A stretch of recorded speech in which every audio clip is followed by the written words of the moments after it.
Consumer spending finished 2023 on a positive note. Total card spending per household increased by 0.2% year over year in December. The survey also shows that high-income household wages growth dipped and lower income saw some growth, according to Bank of America's Consumer Checkpoint report. The winter spending survey suggests that consumers will likely start pulling back their spending on meals and other experiences this year. For more on this, we want to bring in Liz Everett Krisberg, who is the head of the Bank of America Institute. And Liz, 2023 was the year that outdid all the expectations when it came to the consumer's strength.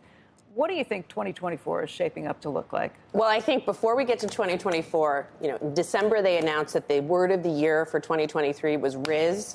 And we think they got the first syllable right, but it really was resilience. And I think that the data in December, as you just walked through, really underscored that. But there are things that, that we're looking at that give us some pause. And one of them is what you were talking about as it relates to wages. In order to understand spending, you have to understand what's going on the income side. And while income growth is still growing overall, and still growing in particular for lower and middle income households, higher income households saw their income growth dip just a little bit, 0.1%, but there is some caution. And when you ask the consumer, as we did in the Bank of America Winter Spending Survey, almost 60%, 59% of people are saying they're going to need to cut back on their spending in order to achieve their goals. Now, before the alarms go off, recognize that last year, 54% of people... I was going to say, isn't this the hangover effect that everybody feels after they just spent a whole lot of money on the holidays and... feeling like, it's not New Year's resolution is I'm not going to spend as much next year. It's not necessarily they spent a whole lot of money in the holidays, because the survey was actually right before that. But interestingly, in the holidays, we started the season really early and really strong.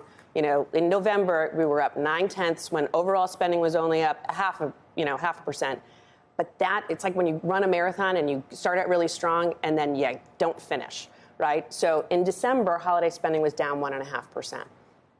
I was going to ask you, actually, though, about credit. I was looking at Sheila Bair, who was on X just in the last day. She had consumer credit exploding to over $5 trillion in November, while revolving credit, mostly cards, near $1.3 trillion. We obsess over GDP, unemployment, labor participation as predictors of recession, but rising consumer debt levels have also portended economic downturns. I think, we didn't look at that. I've got to go back and look at the numbers for the end of the year. But I think, again, overall, the consumer is seeing the numbers are ticking up, but not at a level that we're quite concerned about yet. And again, I think the key thing we ought to be focusing on is the wages. And that's where I have a little bit of a concern with the higher income households, right. But just a little bit. Higher income households aren't spending all of their money anyway. I mean, it's probably better news for the economy if lower and middle income people are still seeing wage increases that are coming through. Absolutely, and they are. And in fact, the lower income households' wage growth actually ticked up just a little bit. But that is a concern. One of the pushbacks that we also get is that higher income households have consume more, right? So the top two quintiles consume 60% of consumer spending. But the reality is everybody needs to be spending, right? Yeah. And we are continuing to see growth. So we are still seeing spending growth. It is moderating. But so I don't know that we're going to have the same exhilaration that we had in 2023. But I don't think that we're turning back yet. People are still spending. One other thing I would caution on is if we look at what people are spending on, it continues to be a services story. So services spending growth up 2.5%, goods down 1.6%. Some of that was gas.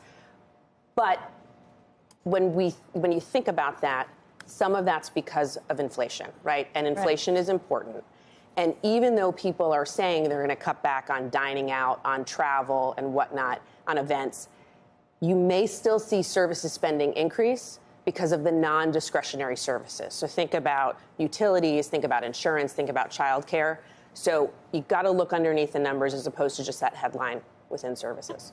The story for at least 2.5 years now has been that the consumer is going to run out of excess cash. And I think last year at this time, I remember talking to bankers who said, well, it'll definitely happen over the summer of 2023.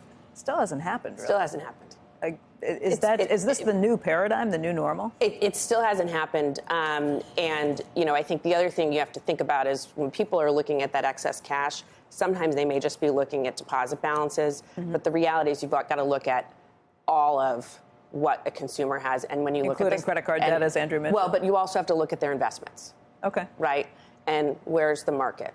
Right? Relative to a year ago, people who are invested have that cushion. You still sound pretty optimistic, though, about the consumer and the health of the economy. I'm more cautious than I was, right? The growth rate has moderated, but it's moderated. And it's staying relatively stable at this point. We're not seeing, over the last 3 months, those levels as it relates to spending, as it relates to even wage growth or wage decline, as it relates to the high income.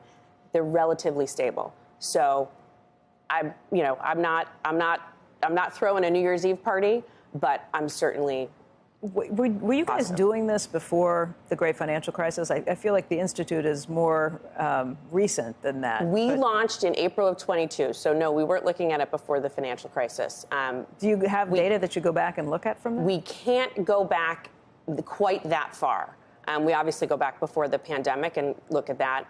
We need to get all of that data lined up, and then we can potentially go back and look at that and see how that would relate to the financial crisis. The other day, the story that many retirees are totally dependent on Social Security. That's all they have. That's all they have. Yeah. Inflation goes up, and that means when they go to the grocery store, they have to put this back or that back, or in terms of rent, or in terms of, I mean, that is a, I don't know what we do about this. What can we do about this? You raise a really interesting point. And if we look at spending patterns throughout last year, we saw older consumers have much more higher spending growth than younger consumers. And I think a lot of that had to do with last year's, the 2023 COLA increase, the Social Security increase of 8.7%, which was well above what inflation was. The issue now for 2024 is that COLA increase is much lower, much closer to what inflation actually is, 3.2%, I think. But remember that it's still an increase. So you are still seeing older generations, boomers, their income, which would include Social Security, right? It's still going up, but it's not going up the way that it was last year. So if we think about that, older generations driving the spending growth, that will probably not continue. I think it was 1 out of 5, but that's still, that's a sad way to live out your last years. Certainly.